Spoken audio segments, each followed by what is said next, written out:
People are like, we don't know about her. We don't know about her. No, I didn't learn it. I'm American, didn't learn about her in American history. Anne Lee really embodied female leadership at a time when not many women could probably do the same kind of thing. What do you think are the underappreciated elements of a female leader on and off screen right now? The maternal nature of a woman, like the kind of primal, something more nurturing in us, because we need to be. I think we take ownership of things in a different way. I mean, Anne Lee really did lead without fear or power. She didn't want control or power. She just wanted to create a space and people. And she was the leader. She was the guide, but she was also just the mother. And that's why they call her Mother Anne. And that's very unique. Mm-hmm. Yeah. No, it's important because often when women are put in a position of being a leader, it's traditional to perhaps mimic a man. Dress in a suit, lower your voice, all these sort of try and sort of embody as a more masculine, character in order to inhabit that role. Anne Lee led from a place, as Amanda said, of just mothering. That was her intent.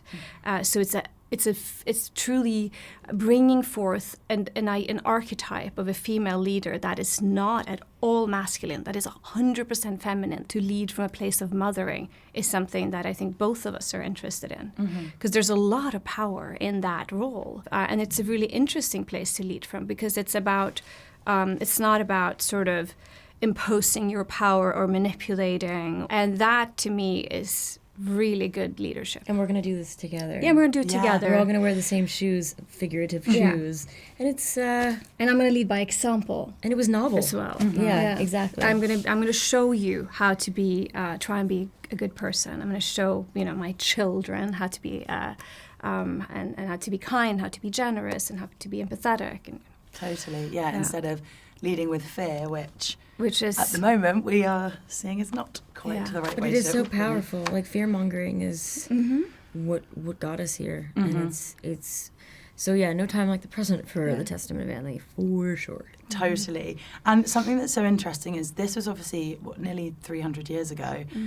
Feminism, as we know it today, didn't exist then, but Anne Lee is seen as kind of an advocate of gender equality and female rights. We're still not really there yet. What do you think is holding us back? Men? Yeah, of course. And that's the answer. Yeah. I just don't see how it could have ended up this way in any, without, that kind of fear of dismantling the system as they know it. We'll be better off, but nobody wants to give up their power because they're afraid. It's all fear. Everything is fear.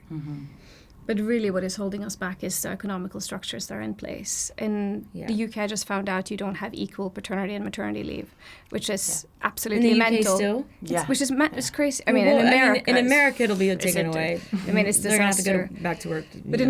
But in Norway, it's equal. You have 6 months for each parent. And it is so important because instead of saying, let's everyone try and get free childcare and have everyone go back to work immediately, most parents would like to spend some time with their child as the family unit. And I think when men got paternity leave, and most men will take it at the 6 months, the last it's a year in Norway, so it's 6 months for one parent and then 6 months for the other, and then a lot of men were taking those second round of 6 months, so they would also even start the kids in daycare, and then of course became involved in that.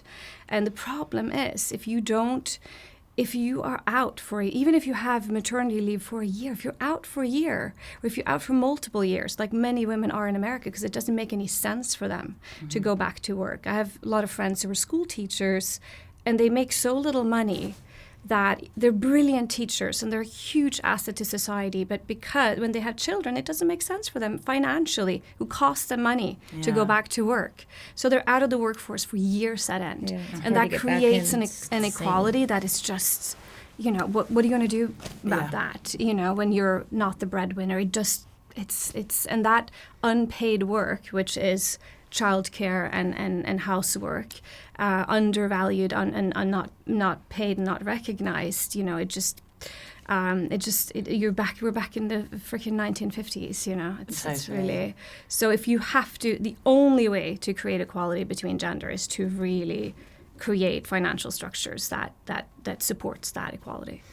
I definitely think we all need a bit of Scandi methods in a lot of the rest of the world.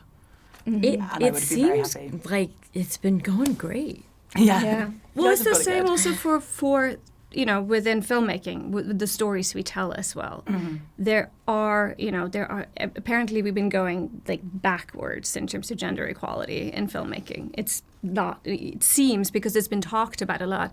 We think, oh, we're heading in the right direction. And there was just a report released. I was like, no, it's like worse. It's just getting worse. It is worse again because of the truly because of the administration. People are like, and taking away all the from the DEI stuff. It's like, it's insane because, and also, by the way, this movie, impossible to make.